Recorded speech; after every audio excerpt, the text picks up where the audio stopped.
Meu nome é Clara Azevedo. Tenho 30 anos. E na noite em que minha própria família me expulsou de casa, aprendi que em alguns lares, a mentira mais gritada é sempre a primeira a ser acreditada. Minha irmã estava no quintal chorando tanto que você pensaria que a vida dela inteira tinha desmoronado ali, apontando para mim e dizendo que eu tinha destruído o casamento dela. Minha mãe não fez uma única pergunta. Meu pai não pediu prova nenhuma. Ele apenas me olhou com nojo e gritou: "Vai embora. Você não merece fazer parte desta família." Depois começou a jogar minhas coisas no gramado. Meus sapatos caíram na grama molhada. Meus livros aterrissaram na terra. Uma moldura rachou contra o cimento da calçada. Minha irmã não parava de soluçar dizendo que eu tinha apresentado o marido dela à mulher que destruiu o lar deles, que eu tinha aberto a porta para a traição dele, que nada daquilo teria acontecido se eu tivesse ficado longe da vida dela. Eu sabia que ela estava mentindo. Soube na hora. Mas quando a sua própria mãe se recusa a olhar para você e o seu pai empurra sua mala para fora da varanda com o pé, a verdade começa a parecer menor do que a vergonha. Então não gritei. Não implorei. Peguei o que consegui, caminhei até a calçada e fui embora. Uma semana depois, eu estava sentada sozinha numa casa de fundos alugada no bairro de Pinheiros, em São Paulo, com um livro aberto no colo, tentando ensinar ao meu corpo o que era silêncio de novo, quando um e-mail chegou. O remetente me fez sentar mais ereto. O assunto me gelou o estômago. Abri, li uma vez, depois outra, e quando cheguei ao anexo, entendi exatamente por que minha irmã tinha sido tão desesperada em me culpar primeiro. Em menos de 20 minutos, meu celular explodiu. Minha irmã, por favor, não encaminhe esse e-mail para ninguém. Minha mãe, a gente errou. Nos dê uma chance. Meu pai, precisamos conversar. Volta para casa. Fiquei olhando para a tela, pensei na moldura estilhaçada no chão do quintal, e respondi com 2 palavras. Não. Jamais. Mas antes de mostrar o que havia dentro daquele e-mail, e porque ele transformou minha família de indignada em apavorada em menos de 1 hora, preciso contar tudo desde o começo. A noite em que fui expulsa não foi o início. Foi apenas o momento em que a mentira da minha irmã finalmente encontrou uma plateia. Eu me mudei para uma casinha de fundos nos arredores de Pinheiros. Paredes finas, escada torta, uma gaveta da cozinha que nunca fechava direito, e uma janela pequena acima da pia que dava para um muro de tijolos. Não era bonita, mas era minha. E havia algo estranhamente reconfortante em estar num lugar onde ninguém podia de repente decidir que eu não pertencia ali. Eu trabalhava como curadora de acervo num museu histórico na região central da cidade, o que soa mais imponente do que é. Na maior parte dos dias, meu trabalho significava preservar documentos antigos, catalogar instrumentos de navegação de embarcações que não existiam mais, e lidar com objetos que tinham sobrevivido a tempestades, guerras, salgado e tempo. Costumava achar que isso me tornava tranquila sob pressão. Depois do que aconteceu com minha família, percebi que só me tornava boa em lidar com coisas danificadas. Minha irmã mais velha, Vanessa Azevedo, vivia num mundo completamente diferente. Presidia eventos beneficentes, sorria para revistas de bairro, organizava almoços para pessoas que adoravam ser fotografadas ajudando outras, e circulava pelos jardins como se cada ambiente existisse para iluminá-la. O marido dela, Rodrigo Keller, era arquiteto. Quieto, educado, de fala cuidadosa, o tipo de homem em quem as pessoas confiam imediatamente porque ele nunca parece precisar de atenção. Para quem era de fora, eles pareciam perfeitos. Para quem conhecia Vanessa de perto, pareciam administrados. 3 dias depois que eu me mudei, minha melhor amiga, Nina Borges, apareceu com marmitas, 2 pratos descartáveis e raiva suficiente da minha parte para aquecer a casa inteira. Nina criava exposições para museus, usava manchas de tinta nas calças jeans como se fizessem parte da personalidade dela, e uma vez foi proibida de entrar no almoço de patrocinadores por ter dito a um membro do conselho que a visão dele era só besteira cara com iluminação ruim. Ela se sentou no chão do meu apartamento enquanto eu contava tudo. A acusação, os gritos, as caixas no quintal, a forma como minha mãe nunca perguntou uma única vez se aquilo era verdade. Quando terminei, Nina disse: "Essa história é limpa demais." Vanessa não entrou em pânico e inventou isso na hora. Ela construiu antes de precisar. Quis argumentar, principalmente porque estava cansada o suficiente para duvidar de mim mesma. Ou talvez eu tenha falhado em alguma coisa, disse eu. Talvez eu realmente tenha colocado o Rodrigo perto da pessoa errada na hora errada. Nina largou o garfo e me olhou direto nos olhos. Clara, é exatamente disso que pessoas como a Vanessa dependem. Elas fazem você questionar a própria memória enquanto conduzem todo mundo em direção à versão que as protege. Depois ela disse a frase que mudou a direção de tudo: então para de pensar emocionalmente e começa a pensar historicamente. O que aconteceu antes da mentira? No dia seguinte, enquanto eu recolocava etiquetas em antigos instrumentos de bronze no depósito do museu, Nina me mandou uma mensagem: Cláudia Mercer vai falar. Não desperdice. Cláudia tinha copresidido eventos beneficentes com Vanessa e tinha daquele tipo de memória social que lembra de tudo. Quem chegou atrasado, quem saiu cedo, quem sorriu rápido demais, quem bebeu além da conta, quem disse uma coisa em público e outra no corredor. Nos encontramos com ela naquela noite num bar de vinhos perto do Parque Trianon. Ela usava batom vermelho forte e a expressão de uma mulher que já lamentava ter concordado com o encontro antes mesmo de sentar.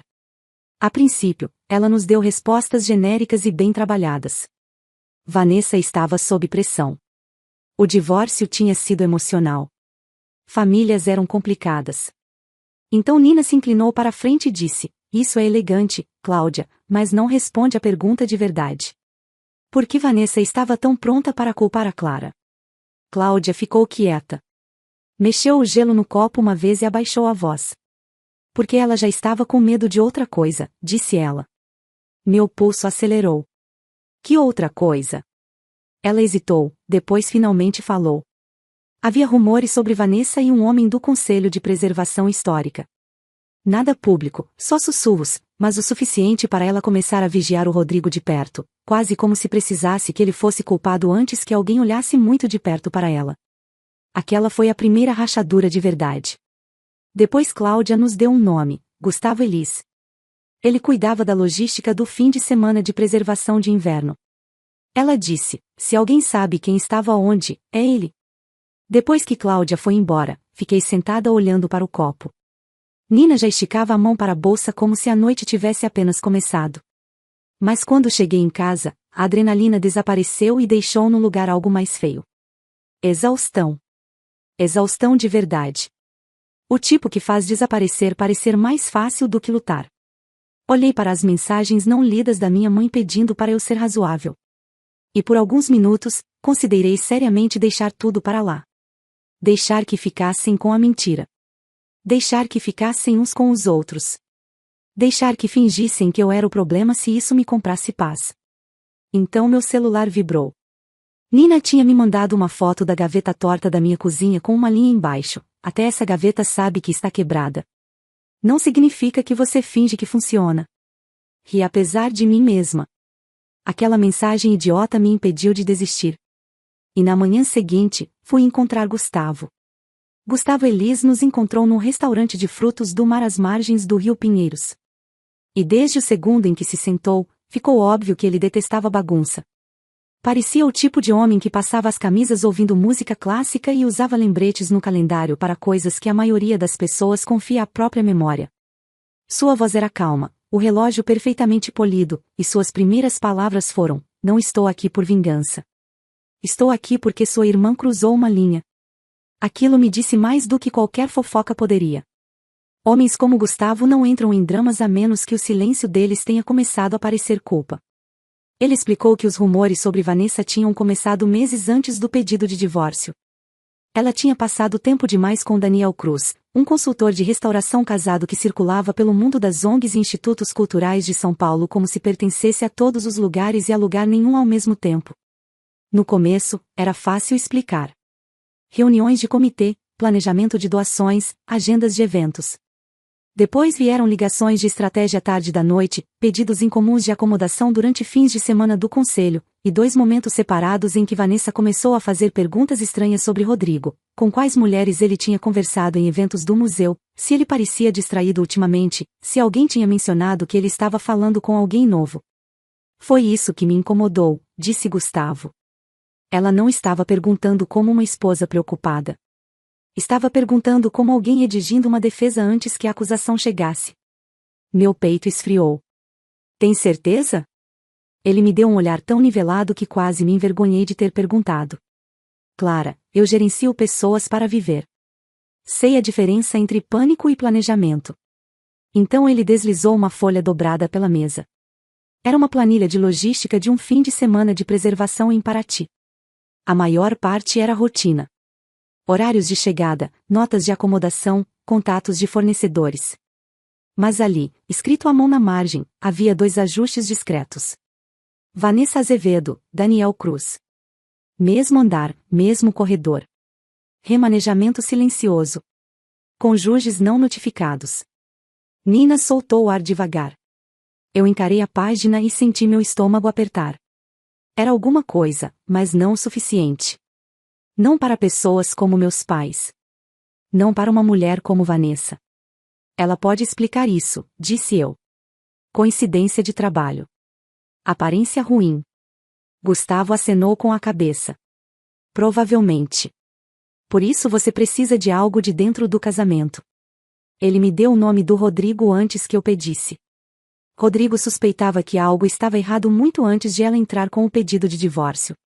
Mas Vanessa gritou primeiro, e depois que gritou, todo mundo parou de fazer perguntas.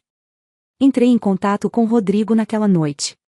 Esperava silêncio, talvez raiva, talvez uma recusa educada.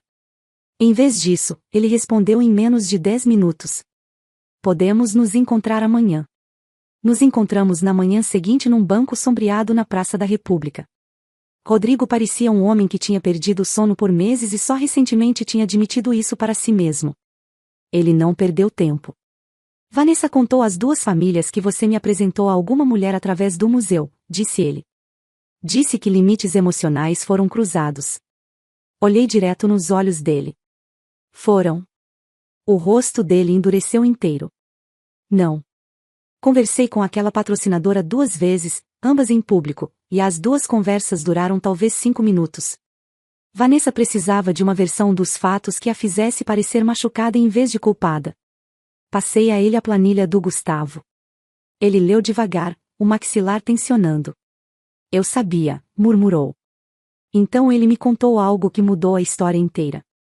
Meses antes, uma confirmação de hotel da Vanessa tinha sincronizado por acidente num tablet compartilhado antigo. Ela deletou antes que ele conseguisse salvar. Mas ele lembrava o nome do hotel porque não era um que eles usavam como casal e não havia nenhuma razão para isso.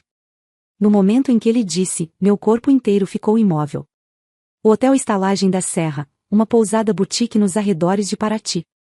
Eu conhecia o lugar porque o museu tinha organizado um jantar de patrocinadores lá no ano anterior e eu tinha coordenado as listas de contato de reservas. Isso significava que se Vanessa tivesse reutilizado um perfil de reserva antigo vinculado àquele evento e esquecido de remover meu e-mail do museu do sistema de notificação interno, qualquer correção, resumo de cobrança ou aviso automático de quarto poderia ter sido enviado para mim por engano. Era uma aposta longa, mas era um caminho. Antes que pudéssemos segui-lo, o universo jogou uma distração no nosso caminho. Cláudia mandou mensagem para Nina naquela mesma tarde, ofegante com um novo boato. Aparentemente, uma conhecida de eventos sociais afirmava que Daniel não era o único homem de quem Vanessa tinha ficado perigosamente próxima. Por 2 horas, Nina e eu perseguimos aquela pista com tudo. Não levou a lugar nenhum. Beco sem saída, fofoca ruim, talvez ruído deliberado. Sentei à minha mesa de cozinha naquela noite com dor de cabeça e uma pilha de papéis e disse, e se tudo isso for só sussurros e coincidência? Nina se apoiou no balcão, braços cruzados. Então a gente descobre e para. Mas não para só porque Vanessa é melhor em performance do que você.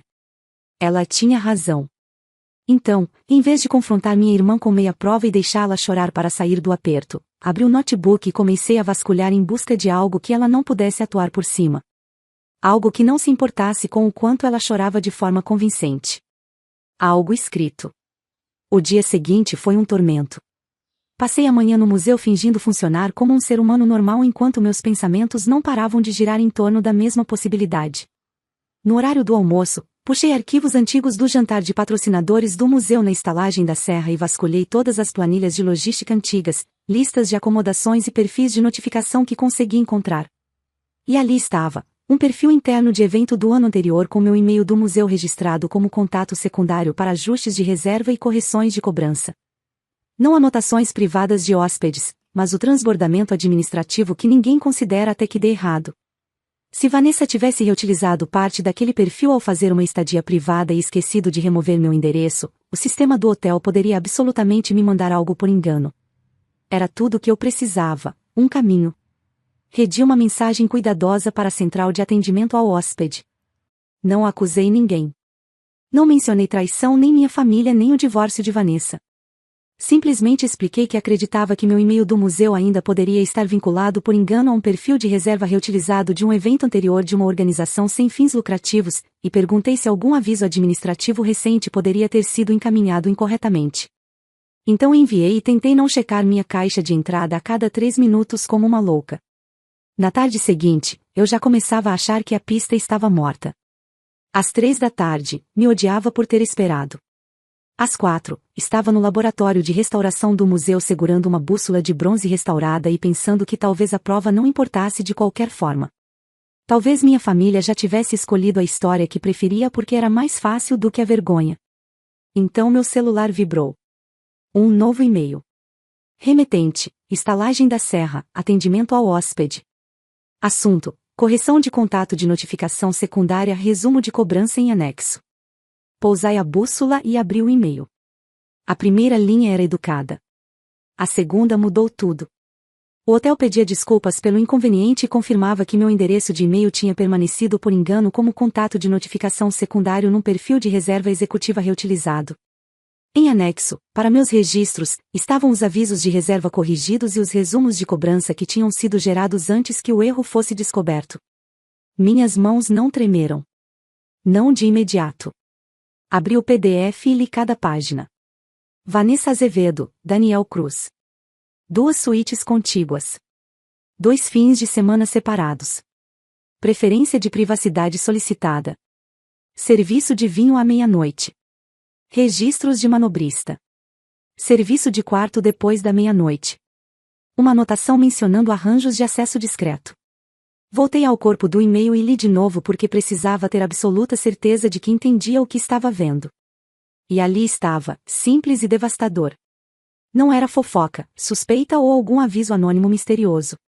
Era uma correção administrativa limpa do próprio hotel, explicando que meu antigo e-mail do museu tinha ficado vinculado a um perfil de reserva reutilizado e que os registros em anexo tinham sido gerados antes que o erro fosse corrigido.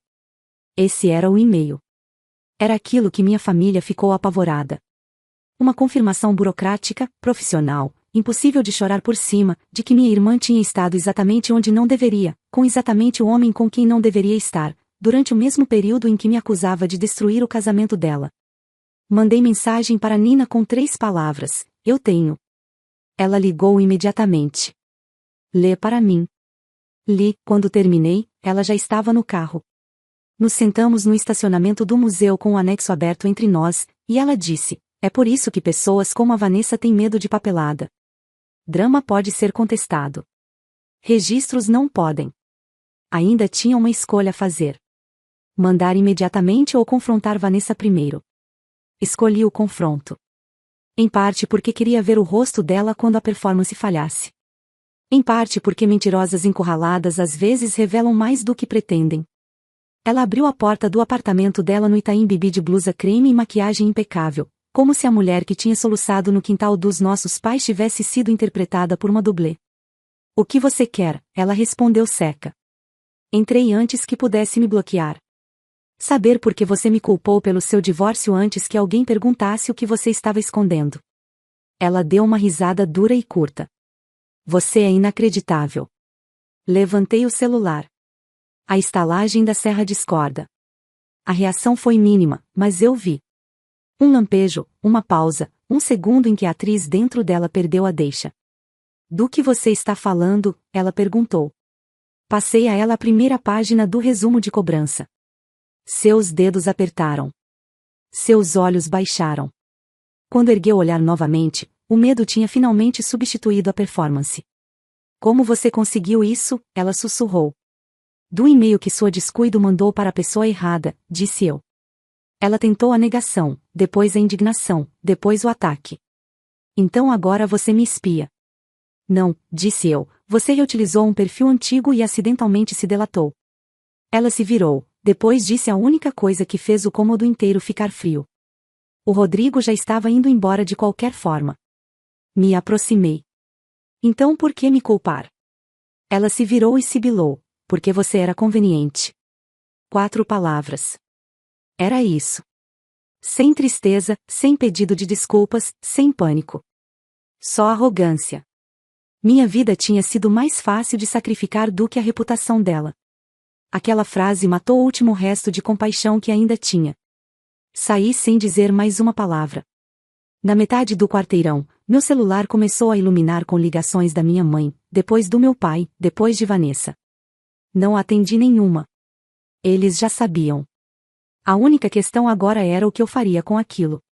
Naquela noite, Nina e eu espalhamos tudo pela minha mesa de cozinha como se estivéssemos montando um dossiê em vez de sobrevivendo a uma traição familiar. As anotações de logística do Gustavo, a linha do tempo do Rodrigo, o print da ameaça de Vanessa, o próprio e-mail do hotel, os resumos de cobrança em anexo. As palavras importavam, a ordem importava, e sobretudo, a fonte importava.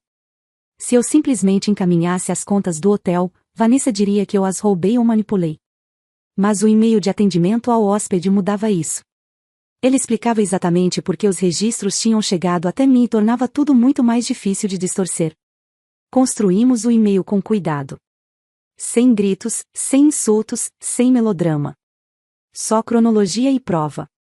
Enderecei para minha mãe, meu pai, Rodrigo e Vanessa. O assunto dizia: correção de acusação falsa e documentação em anexo. No corpo, afirmei que tinha sido falsamente acusada de causar o fim do casamento de Vanessa ao apresentar Rodrigo a outra mulher. Afirmei que naquela manhã tinha recebido uma correção administrativa da estalagem da Serra confirmando que meu e-mail do museu tinha permanecido por engano vinculado a um perfil de reserva reutilizado. Afirmei que os registros em anexo documentavam Vanessa Azevedo e Daniel Cruz reservando suítes contíguas durante o mesmo período em que Vanessa redirecionava as suspeitas para mim. Depois anexei o próprio e-mail do hotel, seguido dos resumos de reserva. Ao final, escrevi uma última linha: não vou continuar carregando uma culpa que foi fabricada para proteger a traição de outra pessoa. Enviei às 8h12 da manhã. 7 minutos depois, Vanessa ligou. Depois de novo. Depois minha mãe. Depois meu pai. Não atendi nenhum. Às 8h29, começaram as mensagens. Vanessa, por favor, não encaminhe esse e-mail para mais ninguém. Minha mãe, a gente errou. Nos dê uma chance. Meu pai, precisamos conversar. Volta para casa.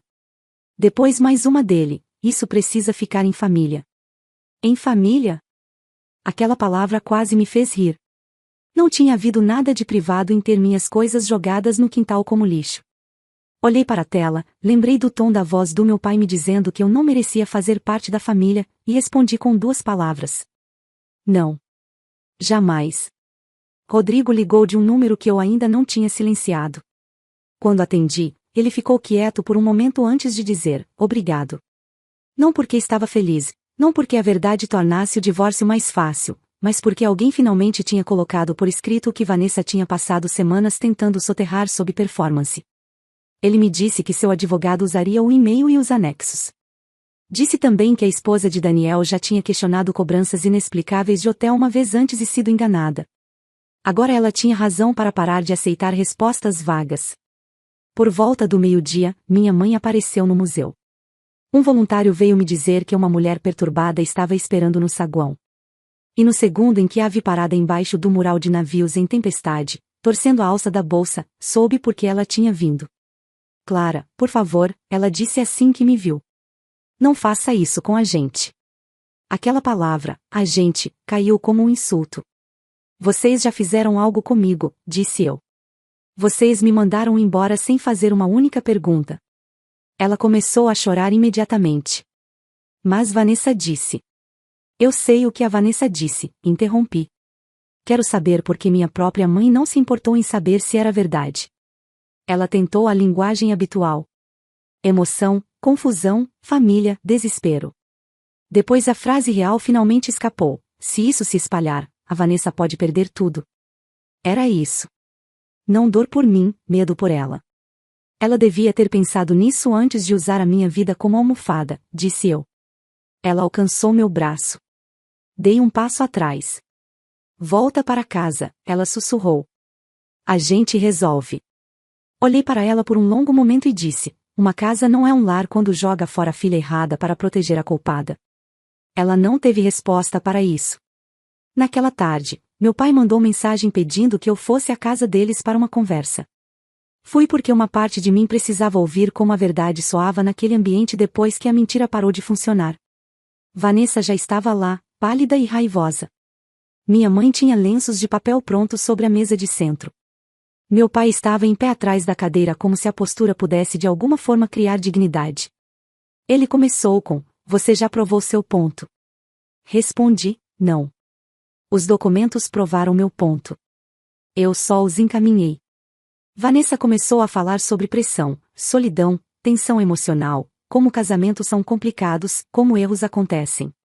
Depois suavizou a voz e disse: eu nunca quis que a Clara se machucasse tanto assim. Encarei-a: você usou meu nome antes que alguém fizesse perguntas. Você quis que eu me machucasse o suficiente para te salvar. Pela primeira vez em toda a noite, ninguém me interrompeu. Meu pai finalmente perguntou: o que você quer? Era a primeira pergunta de verdade que alguém me tinha feito desde o quintal. Quero a verdade dita claramente, respondi. Eu não causei o seu divórcio. Eu não traí esta família. Fui expulsa porque Vanessa mentiu. O silêncio se arrastou. Então meu pai disse, sem me olhar: você não causou o divórcio. Minha mãe acrescentou: a gente agiu rápido demais. Rápido demais. Não covardemente, não vergonhosamente. Rápido demais. Depois olhei para Vanessa e perguntei: você admite? Ela fechou os olhos e sussurrou: sim. Devia ter parecido uma vitória. Em vez disso, pareceu tarde, raso, covarde. E então meu pai arruinou até aquilo ao dizer: agora precisamos resolver isso como família. Foi quando entendi exatamente o que queriam. Não justiça, não cura. Contenção. Então me levantei e disse: vocês não estão pedindo perdão. Estão pedindo controle. Ninguém negou. Saí pela segunda vez. E desta vez, ninguém fingiu não saber por quê. Depois que a verdade foi colocada por escrito, ela parou de pertencer só à minha família. O advogado de Rodrigo pediu cópias do e-mail do hotel e dos anexos, e eu os enviei. Daniel Cruz pediu exoneração de 2 comitês de preservação cultural na mesma semana. Uma família de patrocinadores discretamente se retirou de um evento que Vanessa deveria ajudar a liderar. Uma co-presidente de uma instituição beneficente encontrou uma desculpa de agenda para se distanciar. Nada disso aconteceu porque eu saí contando minha vida para todo mundo. Aconteceu porque, uma vez que a prova existe, as pessoas começam a fazer suas próprias perguntas.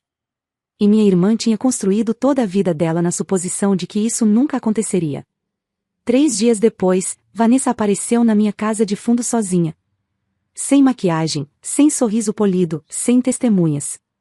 Ela ficou do lado de fora da tela da porta com os braços abraçados ao corpo como se estivesse com frio. Posso entrar? Ela perguntou. Mantive a tela entre nós. Fala o que veio dizer. Ela parecia menor do que o normal, mas não mais suave. Essa é uma diferença importante. Daniel está negando tudo além de amizade, disse ela. O Rodrigo está usando os registros. A mamãe não consegue dormir. O papai não consegue nem me olhar. Você conseguiu o que queria. Aquela frase me disse que ela ainda não tinha entendido nada. Não, disse eu. O que eu queria era não ter sido expulsa de casa por causa da sua mentira. O maxilar dela tensionou. Eu estava desesperada. Você estava sendo deliberada. Ela se contraiu com isso. Por um segundo, quase vi honestidade. Eu não achei que ia chegar tão longe, disse ela. Chegou exatamente até onde você estava disposta a deixar chegar, desde que caísse em cima de mim em vez de você. Depois ela perguntou se eu falaria com Rodrigo e pediria a ele para ser razoável. Dei uma gargalhada de verdade. Você me culpou pelo seu divórcio. Me fez ser expulsa de casa. E agora quer que eu ajude a administrar as consequências. Sou sua irmã, ela respondeu agressiva. Você era, disse eu com calma. Até o momento em que decidiu que a minha vida era um dano colateral aceitável. Ela me encarou como se eu tivesse atraído, o que teria sido engraçado se não fosse tão patético. Então é isso, ela exigiu. Você vai me cortar para sempre. Pensei nos anos de desculpas, na forma como ela tinha me chamado de conveniente, na ausência total de um pedido de desculpas de verdade. Não, disse eu. Você me cortou primeiro. Eu só estou recusando o rastejamento. Ela foi embora furiosa. Estranhamente, isso me fez sentir mais leve. Raiva significa que ela me ouviu, mesmo que nunca admitisse. Minha mãe ligou naquela noite pedindo que eu fosse compassiva. Meu pai mandou mensagem 2 dias depois propondo terapia familiar já que tudo estava às claras. Ignorei os dois, não porque quisesse vingança até aquele ponto, mas porque finalmente tinha aprendido a diferença entre cura e ser arrastada de volta a uma performance. Nessa mesma época, minha diretora no museu me chamou na sala dela. Entrei me preparando para a possibilidade de que o nome de Daniel Cruz pudesse ter respingado na minha vida profissional. Em vez disso, ela disse, soube que pode haver consequências pessoais tocando alguns círculos do terceiro setor. Se alguém tentar arrastar o museu ou seu papel para a fofoca, nós vamos encerrar isso. Quase chorei pela pura estranheza de ser protegida sem ter que implorar por isso. As semanas passaram. A casa de fundos começou a parecer menos exílio e mais começo. Nina me ajudou a pintar uma parede de azul oceano porque, nas palavras dela, você precisa de pelo menos uma superfície nesse lugar que pareça futuro. Ela também continuou trazendo pequenos presentes práticos, uma caixa de ferramentas, panos de prato decentes, etiquetas para os potes da despensa, uma luminária que iluminava o cômodo inteiro. Cada uma dessas coisas significou mais do que as grandes mensagens emocionais que minha família começou a mandar depois que percebeu que eu não voltaria automaticamente. Minha mãe eventualmente me deixou um recado de voz dizendo, eu sei que a gente falhou com você. Era o mais próximo que ela chegou de um pedido de desculpas de verdade. Meu pai nunca chegou tão longe. O remorso dele permaneceu procedimental, como se uma declaração corrigida pudesse equilibrar a humilhação pública. Não podia. E no silêncio depois de tudo, percebi algo sobre histórias de vingança que ninguém diz o suficiente. Vingança nem sempre é sobre destruir alguém. Às vezes é sobre recusar carregar o que colocaram em você. Às vezes é sobre deixar a verdade fazer o trabalho pesado enquanto você sai debaixo da mentira. Cerca de um mês depois do e-mail, Rodrigo pediu para se encontrar uma última vez num café perto do Parque do Ibirapuera. Nessa altura, o divórcio tinha saído do choque para a logística, e ele parecia menos destruído do que antes, embora ainda cansado daquela forma profunda e permanente que a traição deixa num rosto. Ele deslizou um documento pela mesa e disse, você pode querer isso. Era uma declaração assinada por ele confirmando em linguagem simples que eu nunca tinha interferido no casamento dele, nunca havia encorajado nenhum relacionamento inadequado, e tinha sido falsamente culpada depois que o envolvimento de Vanessa com Daniel Cruz começou a surgir. Fiquei encarando aquilo por um longo momento. Depois de semanas defendendo minha realidade, estava ali, por escrito, da pessoa cuja voz tornava a mentira impossível de ressuscitar. Você não precisava fazer isso, disse eu. Ele deu um meio sorriso cansado. Talvez não, mas estou farto de ver Vanessa reescrever tudo. Depois acrescentou a frase que ficou comigo mais do que o próprio papel. Você era a única pessoa honesta numa casa cheia de performance. Essa era a essência real de toda a história, performance. Vanessa performou o papel de vítima. Minha mãe performou paz. Meu pai performou autoridade. E por anos, eu performei perdão, esperando que eventualmente me rendesse justiça. Não rendeu. Quando parei de performar, tudo mudou. Meus pais mais tarde trouxeram as últimas coisas que ainda estavam na casa deles. Minha mãe chorou na calçada. Meu pai carregou a caixa mais pesada como se o trabalho silencioso pudesse de alguma forma substituir o remorso. Quando ele disse, sempre há um lugar para você conosco, respondi, não havia quando importava. Ele não teve resposta. Talvez tenha sido o primeiro silêncio honesto que ele me deu.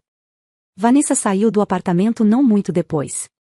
Daniel Cruz desapareceu dos círculos culturais e do terceiro setor.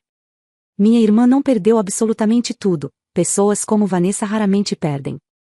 Mas ela perdeu algo em que sempre tinha confiado, o poder de moldar a narrativa antes que os fatos chegassem.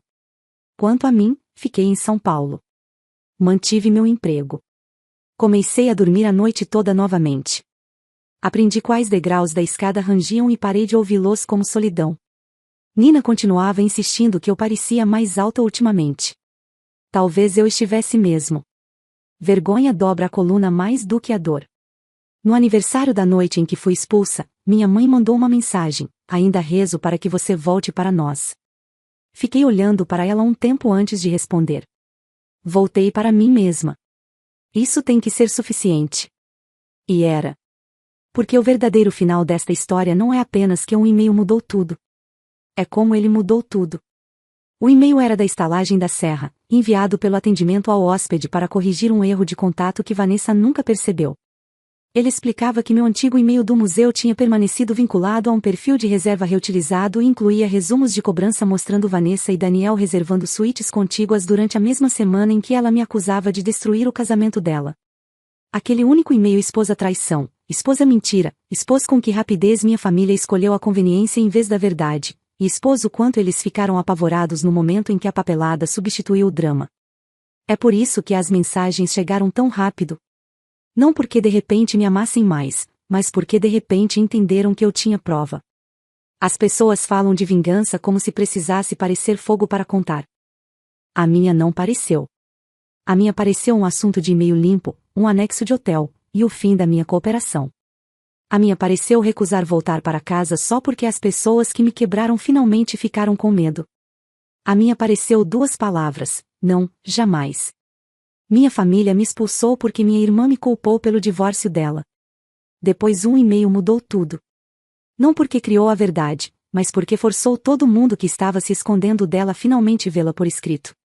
E aqui está a pergunta que ainda fica comigo: quando as pessoas só pedem desculpas depois que a prova as encurrala, isso é amor, ou apenas medo usando uma face mais suave?